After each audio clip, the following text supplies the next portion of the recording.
اللہ کے ولیوں نے اپنی کتابوں میں ایک بات لکھی ہے، ہم نے جب بھی اس دعا کو پڑھا اللہ پاک جل شانہ نے اسے فوری عطا فرمایا، اللہ نے آج تک اس دعا کے مانگے کا رد نہیں فرمایا۔ ایک واقعہ ہے حضرت علی کرم اللہ وجہہ کا۔ حضرت علی ایک سفر میں، تجارت کے سفر میں تشریف لے گئے، سفر تجارت میں آپ تشریف لے گئے۔ جب وہاں آپ تشریف لے گئے تو دیکھا ایک شخص ہے جھونپڑی، اس میں سے کرہانے کی آواز آ رہی ہے۔ آپ اندر تشریف لے گئے تو صاحب خانہ نے اندر سے آواز دی، جو بھی صاحب آ رہے ہیں اجازت سے آئیں۔ سمجھ گئے اندر مستورات ہیں۔ وہ صاحب باہر تشریف لے آئے تو پوچھا کیا ہوا، کرہانے کی آواز کیا ہے؟ کہا میری بیٹی ہے، جنگل میں لکڑیاں لینے گئی، اس کے اوپر ایک درخت گر گیا کاٹتے کاٹتے، اور اس کی وجہ سے اس کی کمر ٹوٹ گئی ہے، اب یہ بستر پہ پڑی ہے، اب یہ بیچاری تکلیفوں اور دکھوں میں۔ آپ نے فرمایا کوئی مسئلہ نہیں، میں ایک عمل کرتا ہوں، تو ایسا کر صرف اس کا کپڑا لے آ۔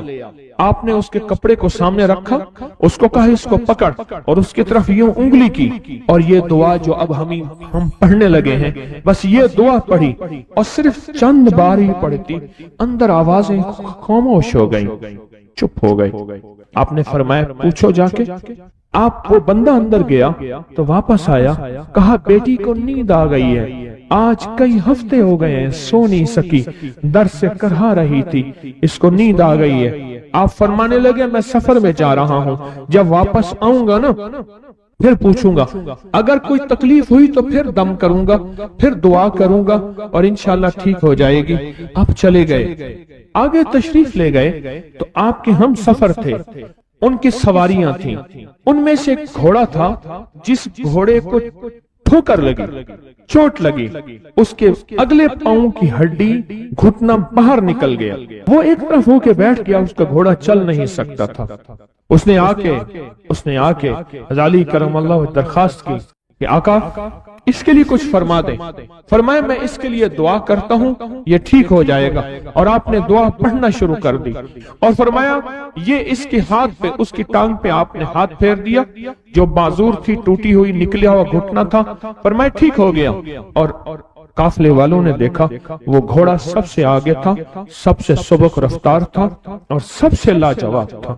آگے ایک جگہ تشریف لے گئے تو قافلے کو پیاس لگی، پانی کی ضرورت تھی، کنواں دیکھا تو کنواں خشک تھا۔ آپ نے فرمایا کوئی بات نہیں، یہ دعا پڑھی، اور دعا کو پڑھ کے اپنا لعاب کنویں میں ڈال دیا۔ فرمایا کنویں میں پانی کا ایک جوش اٹھا، اور پانی اٹھا اور منڈیر سے باہر نکلا، لوگ پینے لگے تو آپ نے روک دیا، فرمایا مت پیو، کنویں کا جو کھڑا کالا پانی ہے وہ نکل جائے، اور پھر شفاف پانی جب نکلا فرمایا یہ پانی پیو، مشکیزیں بھرو، سواریوں کو پلاؤ۔ قافلہ چلتا رہا، آگے تشریف لے گئے، آگے دیکھا تو کھانا ختم ہو گیا، اتنا کھانا تھا کہ اب کھا لیں، آئندہ کیسے کھائیں گے؟ تو آپ نے فرمایا جو کھانا ہے لے آؤ۔ آپ نے کھانے کو رکھا، اوپر کپڑا ڈال دیا، اور یہ دعا پڑھنی شروع کر دی جو ابھی ہم بیٹھ کے پڑھیں گے، خوش قسمت ہیں۔ اور کپڑا ڈال کے فرمایا دعا فرمائی، یہ عمل فرمایا، یہ دعا پڑھی، اور اس کے بعد فرمایا دیکھو کھا لیا، اور فرمایا ہمارا 17 دن کا سفر تھا، اس 17 دن میں ہم نے کھایا، لوگوں کو کھلایا، جہاں لوگ آتے تھے ان کو بٹھاتے تھے، دسترخوان ہمارا تھا چند افراد کا، پھر سینکڑوں لوگوں نے کھایا۔ 17 دن کے سفر میں تھوڑی سی کمی بھی نہ ہوئی، جب گھر لوٹے تو وہی کا وہی ہمارا خزانہ، کھانا وہی سارا توشہ موجود تھا۔ آگے تشریف لے گئے تو ایک تجارت میں ایک دیکھا تو ایک بندہ ہے ٹھیکریوں پہ ٹھیکریاں مار رہا ہے، آپ اس کی طرف تشریف لے گئے، آپ نے اس کو جا کے دیکھا، لگتا ہے کہ تو پرانا جواری ہے۔ اس نے کہا جوا کھیلتا تھا، سب کچھ ہار بیٹھا ہوں، ہر چیز زندگی ختم ہو گئی ہے۔ آپ نے فرمایا اچھا ایسا کر توبہ کی نیت کر لے، اللہ سے توبہ کر لے، اور پھر میں تیرے لیے دعا بھی کرتا ہوں، عمل بھی کرتا ہوں، تو ایسا کر پتھر پہ پتھر مار، تیرا ہر پتھر سونے کا بنتا جائے گا۔